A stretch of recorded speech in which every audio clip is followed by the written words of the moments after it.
Kevin, can you... Congratulations, coach, you're world champion. Thank you very much. Awesome to be here. And thanks so much for everyone for coming out and supporting us. It's great. Thank you. You lit that tournament alight. You blazed the trail. Everybody in your path. It looked easy. Tell us, how was it? No, it was not easy. It was hot. But we were really well prepared going into the tournament, and I thought that the heat actually favoured us because as South Africans we're tough. So the tougher they got, I thought the better we played. So just really, really proud of the guys. It was a great effort. And this team's testament to the strength and depth in South African schoolboy rugby. 100%. If it went for the schoolboy rugby, the unions, even the clubs who are bringing these guys through, we wouldn't be where we are. So we're just so grateful for all the staff, all the players, all the teachers, everyone. It just shows the depth in our country, and we're grateful for that. Coach, congratulations. Enjoy. That was Coach Kevin Foot. He had just coached a successful team to a World Cup title. I can see now we are going to go through to the press area, so we should go there now. Let's. The team is also enjoying the accolades from the supporters, so let's have a look at that.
There we go. It's a rite of passage for South African rugby players to greet their adoring audience.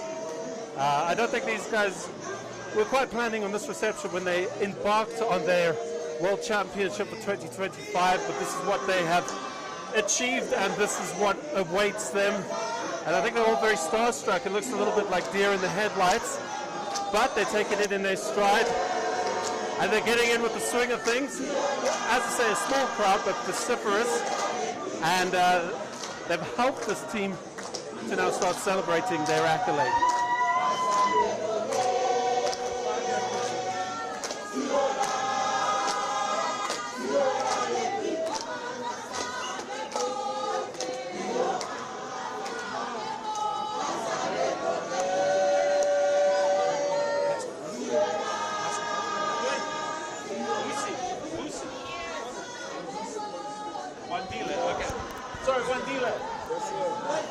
Let's talk you through. Did you expect this arrival? No, I actually didn't know what to expect. The victory itself hasn't sunk in yet, so yeah, it's just special. I mean, this country is so welcoming, so loving, and it's so special just to be a part of this. Yeah. Well, introduce yourself to the country, your name and your position you play. My name is Wandile Mlava, and I play 8th man for the Junior Boks. And you're a world champion. Champions of the world. Thank you. You got to get used to that when you play for the Springboks, and you're going to go on and now put your flag down to achieve for the rest of your career. Obviously, this is a great step in the right direction. So yeah, that's obviously the dream, the goal, and I'm going to keep on pushing towards that. But yeah, I'm just so incredibly proud and grateful to be a part of this right now. Thank you. Congratulations, Matila, the 8th man for the world champions. Thank you very much. As the team makes their way through to the press conference area.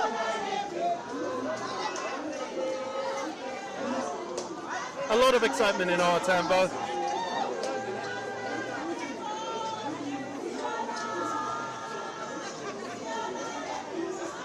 Yes. Okay, cool. Well,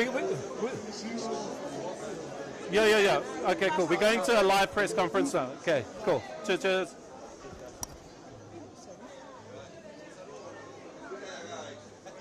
That's where I belong.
think we have most of the media representatives here.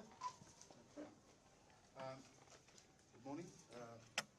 This is Mr. Zindiela. He will do the formal introductions. After that, we'll kick off with our press conference. Good morning, ladies and gentlemen. I'm not going to take much time. Just wanted to introduce that we left. We came back with a full clean sweep. Wandile Mlaba, Hashim Pete, Kevin Foot, and Riley Norton, which is a member of the team. And we've got Mr. Alexander and Mr. Davids, who was one of the crucial components in our campaign, being with us for the remainder of the campaign. So I would like to declare the media opportunity open. Thank you. Maybe we can start with Mr. Alexander. Just a few words. Good morning. Thanks. Our corporate partners present, members of the media, fellow South Africans. Today we stand in celebration as we welcome home our victorious Junior Springbok team. These young players are not only triumphed on the world stage, but they've captured the hearts of our nation. Their performance at the Under-20 World Championship was nothing short of exemplary. They wore the green and gold with discipline, pride, and relentless spirit. Through grit and passion, they showed the world what it truly means to be South African. At the helm of this incredible campaign stood Kevin Foot, the coach, whose leadership, strategic brilliance, and unwavering belief in his players laid the foundation for our success. And leading the charge on the field was Captain Riley Norton, whose composure, courage, and heart drove the team forward when it mattered most. Their partnership exemplified the power of the vision, and execution worked in harmony. But this victory goes beyond the scoreboard. It symbolizes hope, unity, and the power of sport to uplift and inspire. These champions reminds us all that the strength of our nation lies in its people, and the greatness blooms where courage meets opportunity. As President of South African Rugby, I'm beaming with pride and gratitude, not only for the players, but for everyone behind us on this journey, the coaches, the staff, the families, and the communities who nurture them.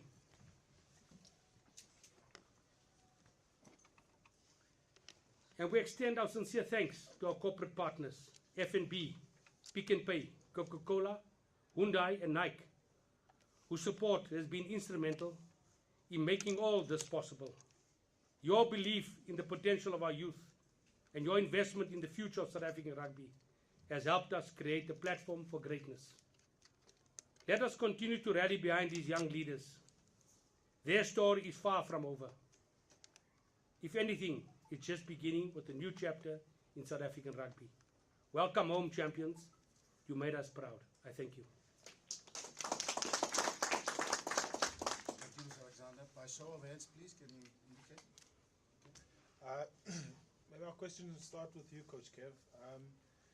Just looking back and the restructure of the high performance system, how much did that aid in getting this core group of players together for a prolonged period of time, tours to Georgia, the rugby championship? Did that aid in making sure that you went to Italy fully prepared to be able to come back as champions? 100%. I think that's exactly the first thing. That was the priority.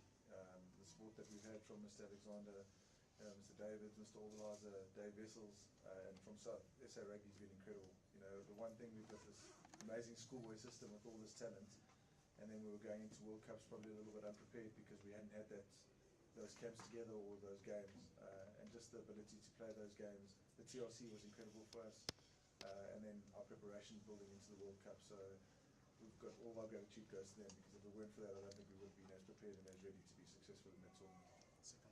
Just a quick follow-up. I mean, the TRC, from a results point of view, wasn't probably the best. How much pressure did you guys feel coming into Junior World Championships on the back of probably not the best in terms of results-wise from the TRC? I think we used the TRC as a, obviously to grow our game, and it was so fundamental for us to play Test match rugby, and from a cohesion perspective is huge. So I know that obviously we were all disappointed. I mean, the change room was a big learning experience for us as well. Riley spoke brilliantly after that game. He said every lesson we're going to learn now and be prepared for the World Cup. So it was hard, but the motivation was then really firmly embedded in us to go to the World Cup and be successful. So look, I don't regret the TRC. I think that's what we had to go through to get to where we are now, and the trophy that we wanted is the one that we got. So we're grateful for that. Thank you. Brendan? Kevin, just you said on Saturday night that it was very special. Has it sunk in just what you guys have achieved now? It has. It comes in waves, Bren. Sometimes you just can't believe it, and then you sort of settle down a little bit, and then you come here and you see the people, and then it's special.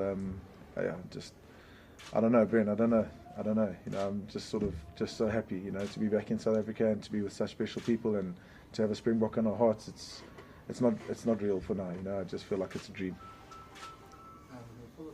Yep, go ahead. So if you just obviously the group like this is together, under 20s, the guys go back to their franchises now, etc. What is your hope for these guys now over the next year until the next group gets together? Yeah, I suppose, Ben, like when we get together, we're a development program and a performance program, because they're still developing, and my hope for them is that they stay in the fight. The reality is there's going to be a lot of players who never had this opportunity, and they all want to play for South Africa, they all want to play URC and represent us. So just keep believing in what you've done and the hard work you've put into this tournament, and if you keep going, there's going to be a lot of these names that you'll see in the future, which is very, very exciting. Kevin, good afternoon. Congratulations. Thank you. Did the gap between the wins of the tournaments make it all the more worth it? Was you looking back at 2012 and what that team produced from a future perspective, does this one make the gap all the more worth it? I suppose so, yeah, it does, for the country, for all of us. We've got, as we've all alluded to, how good our talent is in this country, and people are hungry for our under-20 program to do well. So we didn't really focus on it that much because it just adds to the pressure. We had a very tough pool going in. There was enough pressure, knowing that we had to beat the defending champions, England. Australia had beaten us in the TRC. Scotland were 3 points behind England in the Six Nations. So we wanted to make sure we did that well. But the way the guys played, my last message to them before we kicked off for the final was, if you can be anything in this life, be yourself, and just keep playing the way you're playing. And they played with such spirit and just incredible rugby. Thanks. Coach Kim, thanks. Coach, I just want to touch, because it has been touched on by my colleagues, with the results from the TRC. Then all of a sudden, the first game already laying a mark against Australia, 70-odd points there. What about the change in such a short space of time from the team that was getting points but also conceding a lot of points in Gqeberha? Yeah. And now you guys are putting a whole lot more points in, and you've been clinical with your play. I think you nailed it. We were clinical. Even in Gqeberha, we had times to really finish off and we didn't. And obviously, we really looked hard at our defence. And I think as coaches, we want to be the coaches that we wish we had. And we looked at our team and we asked them what they would like from us. And they explained they would maybe want to change our defensive system a little bit to suit our players. And we did that really well. But I think one of the biggest things is our leadership group got to grow through the TRC and into the World Cup. And I truly believe that it was our culture, South African culture, and our leadership that helped us win this championship. Congratulations, colleagues. Mr. John, it seems like you're making a habit of being at the OR Tambo collecting trophies here, sir. What is, under your leadership and the rest of all the squads here that coming in, what does it mean for SA Rugby to see another team coming back successful to South Africa this year? What does it mean for the country and for especially grassroots level? I think it's very important for South African rugby for our teams winning. It shows that we're working together. Our programs are working. We were in a very dark place in 2016. That was just after that 2013 win, and we had to build. And we thank God for the school system we have. We got a huge player base in our school system.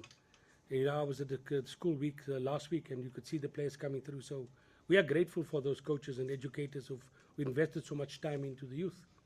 And for Kevin coming in, one of our things we said when we appointed the coach for the under-20s, the coach must have a franchise experience. And it shows on the field. The same thing is happening with our ladies team. You know, we got top-class coaches coaching our players, and we got top-class players. And we want to give them the best opportunity, and I think we've done that. Kevin and his team done a fantastic job. And Riley led the team with distinction, so we're very proud of them.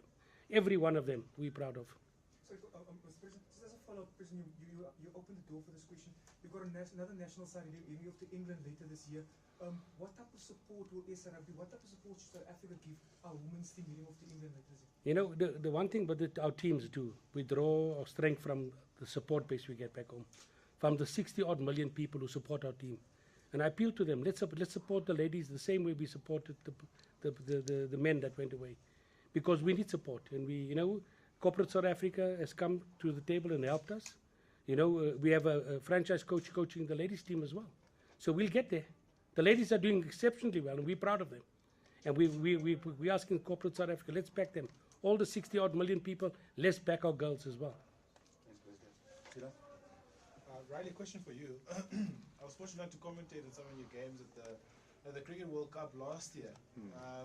Just wanted to find out the difference between that and going to Italy and winning a Junior World Rugby Championship. For you, where do the two rank in terms of their importance? No, of course, playing under-90 Cricket World Cup at home was extremely special to me. Having my friends and my family there and having a home crowd, just like Mr. Alexander just said, we get all our hope and all our motivation from the fans around us. So to be in South Africa was really special. But then to go abroad and almost be put in a pool of death and have our backs against the wall and then come out with a trophy on top, this definitely ranks a bit higher. I owe a lot to cricket because it taught me a lot that I can use in rugby, and without cricket I don't think I would be in the position I am today. So I'm really grateful for the opportunities that I've been given with both of them, but I definitely think winning an under-20 championship for the first time in 13 years in a different country, it was really, really special. And like I said in that post-match interview, it was the greatest day of my life. So I'm so proud of the guys I had around me. We had support. Mr. David's coming in. He doesn't have to do that sort of stuff and staying with us in Italy. And all the people back home, it just meant the world to us to try and put a smile on their face and come back with this trophy, which we did. So I'm really honoured and proud of the boys around me. Thanks, Kev. Simon? Hashim, you were able to test yourselves and South Africa's under-20 depth against the best in the world. Who would you say, which country did you see that you could observe might give us the biggest threat of the new generation going through? Which countries do you think has got their ducks in a row as well? I think credit goes to all nations that we played against. I mean, every team that we played was exceptionally good. But if I had to choose one, I'd definitely say New Zealand. I think the fight that they put in that final, it was just, I think, all the boys in the field, we just had to dig deep. And we knew that they weren't just going to let us win. And yeah, if I had to choose, I'd say New Zealand is definitely one to look forward to. Okay, Chucks?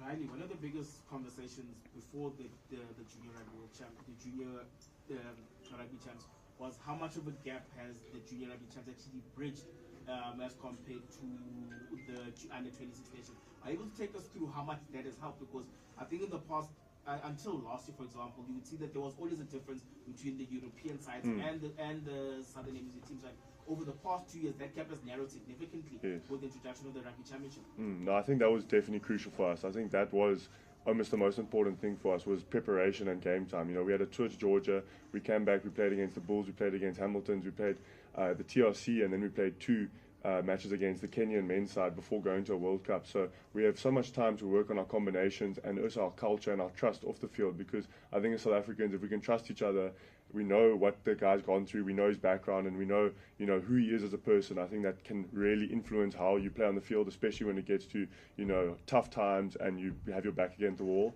So I think almost in terms of getting our combinations right and making sure that we can grow our culture and just the people around us, I think that was the most important thing for us to get the opportunity to win the World Cup. And how tough would it be to maintain? You probably could be back next year. How tough would it be to maintain these standards with the tournament being an annual one?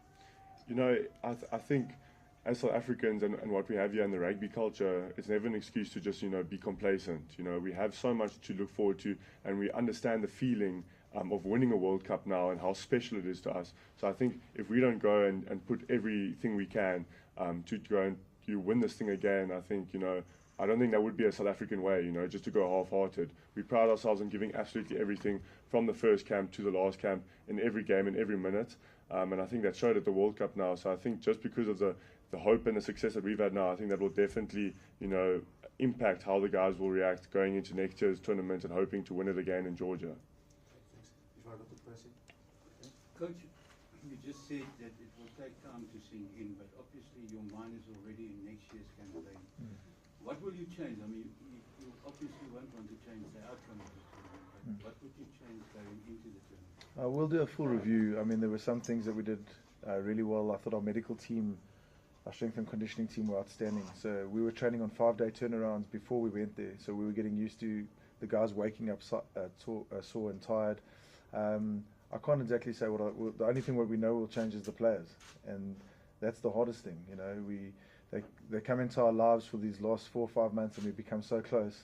And I had to say goodbye to some of them now, and it's heartbreaking. You know, but at the same time, you know, you're just so proud of them. So as far as change goes, we're going to Georgia, so that's all we know, and we'll be ready. I promise you, we'll be ready.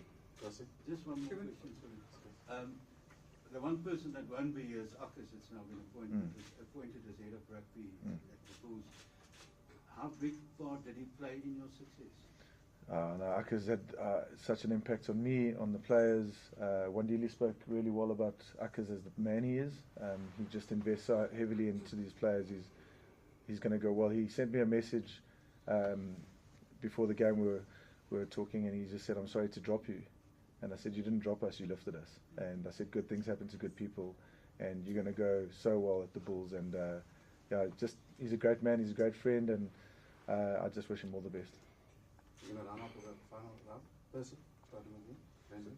So I just want to ask Mark, is it fair to think that? I'm going to ask a coach question. Is it fair to think that what Kevin and his Chargers achieved with E3 is going to add a lot of spice ahead of that tour to New Zealand in a month's time, does it? For sure. For sure, the Springboks, if you watch the social media stuff, you could watch the Springboks excitement when they were watching the game. The players stayed together to watch the game on Saturday night. It was a big moment for them. And there's a lot of players here that are one step closer to becoming Springboks. There's a hell of a lot of these boys that will be playing Springboks in the next couple of years. So we are proud of them. We are proud of their achievements. Every one of them played their hearts out. So I think the Springboks draw energy from what these guys have done with the New Zealanders, and they will take it into the game in Auckland. Sorry, just to wrap up my question. We've answered partially this question this past weekend. Some of these players in the squad, we've been as journalists been writing about the likes of Peter Steptoe, Stephen Kitsoff, Andre Paul from 2012. Do you see some of these members in this current squad making it professional and going on to become 2-time, 3-time, 4-time, 5-time World Cup winners? No, definitely. I don't want to embarrass them, but I think Hashim was player of the tournament.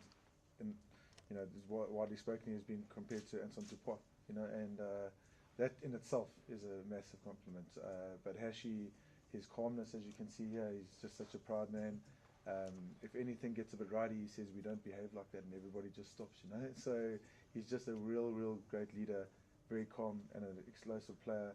I mean, Wandy's second year under 20s, you know, so great 8th man, explosive and humble, you know, wants to learn. And of course, Riley, I couldn't speak more highly of Riley from a leadership perspective and the alignment that we've got.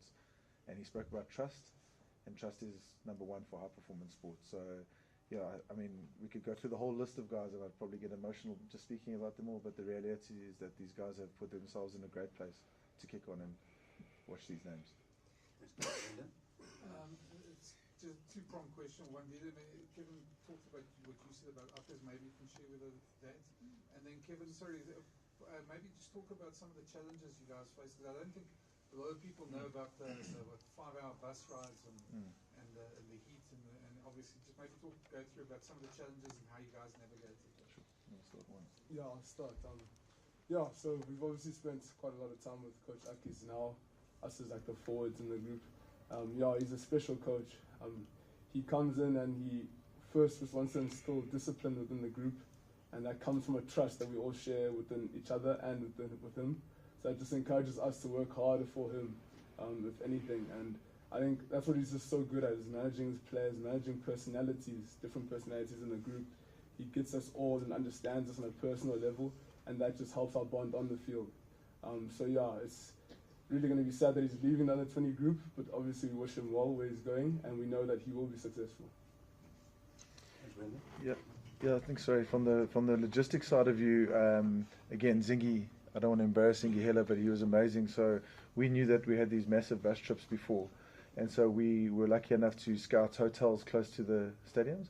So when we'd go on these 2.5 hour bus trips, we would go to another base camp and we'd settle down there before. I know New Zealand were trying to get into the hotel where we were at before the final, but we had already sort of shotgunned that, so they couldn't come in there and do that. And then again, just our whole preparation, we had about 8 or 9 games before this, so our warm-up was seamless. The guys understood that. The heat was obviously a massive factor, 36 degrees with 50% humidity. Dimitri Erasmus, first game, heat stroke, so again, getting the guys to recover really well. We had an incredible hotel manager, he just loved us, so anything we wanted he'd do for us. And so Brendan was tough, but as South Africans, we're mentally tough. We prepared. When things don't go well, we just get on with it. So there were challenges, but nothing that took us off our path. Mr. President, this question is for you. With South Africa celebrating 30 years of democracy and a squad, even the 3 players sitting here, truly representing the nation that we are, talk to us about the work that SARU continues to do to ensure that the teams that go and wear the green and gold represent South Africa as it is. Since 2016, we made a commitment that our teams will represent the demographics of our country, and we work at it hard. One looks at the school programs. You can watch any school rugby on TV, and it reflects the demographics of our country. So we're very proud of it, and we draw strength by our diversity. That's what makes this team a better team. We understand each other, so we're different, but we draw strength from the difference we have in each other, the different cultures we come from. So it's important for us, and we're proud of the schools, what the schools have done for rectifying the demographics at the rugby level, and we're proud of our unions. They've stepped up to the plate, and we continue to grow. We continue to plow into making sure that when we put out a team, it represents South Africa, all 68 million of them. Hi, Hashim. Can I just ask you? You guys would have seen, you would have seen and heard the comparisons, and you would have known what some of the guys who played in 2012 and won went on to achieve afterwards. I would just want to know, maybe your teammates can add on as well, how far ahead you're looking into the future, and what do you do between now and then to keep yourself grounded, to keep working hard, etc., to make sure you get to that eventual destination as well? Yeah, I think living in South Africa, you can never be complacent, because I think that, there's millions of people that wants to be the next Chesney Colby or the next Grant Williams, and at the end of the day, that just encourages the person and motivates you to work harder all the time. And I think as a team, we have such great human beings, and it's easy to have great rugby players, but just because of the fact that we have such great human beings, I believe that each and every one of us can go a long way. And the belief that we have in working the team has just been so good for us, because it gives us the confidence to go into the game. We've said since day one that we're always going to remain humble, and that's been so good for us. Last one, the second last one.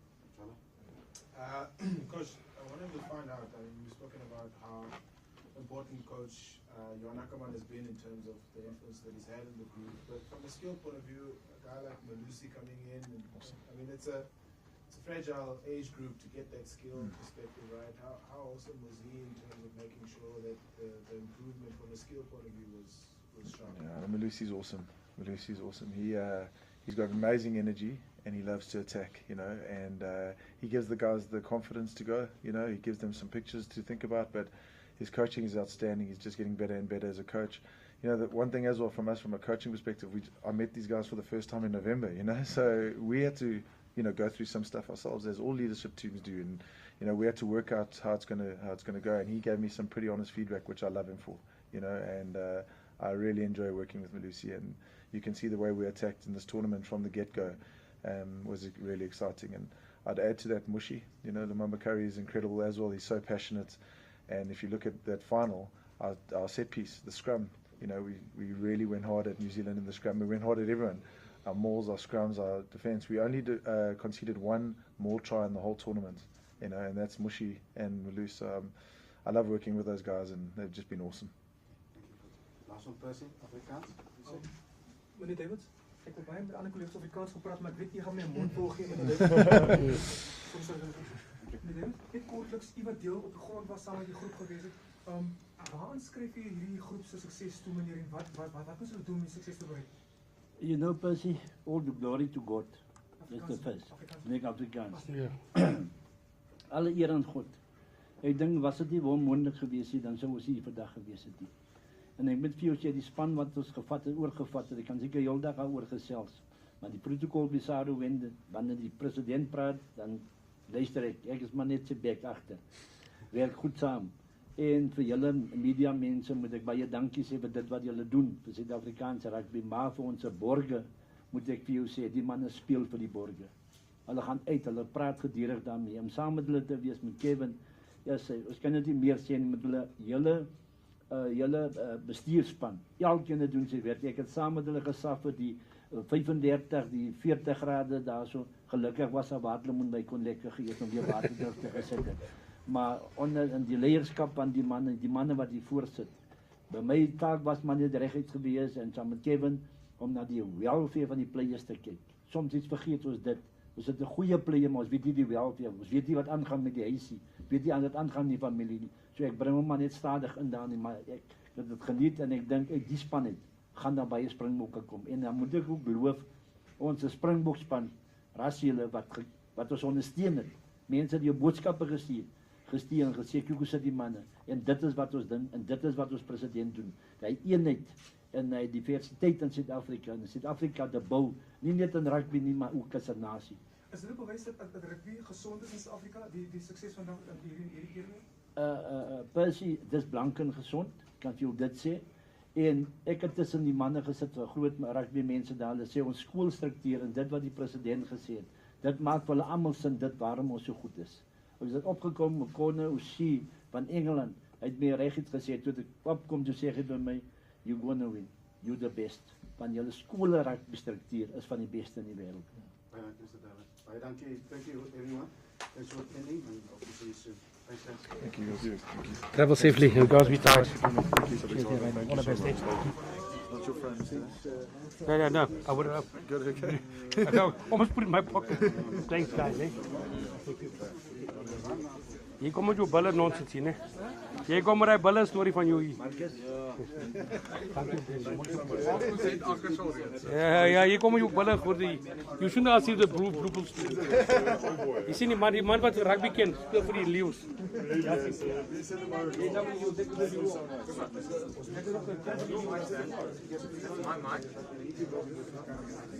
This is my mic. We can make that.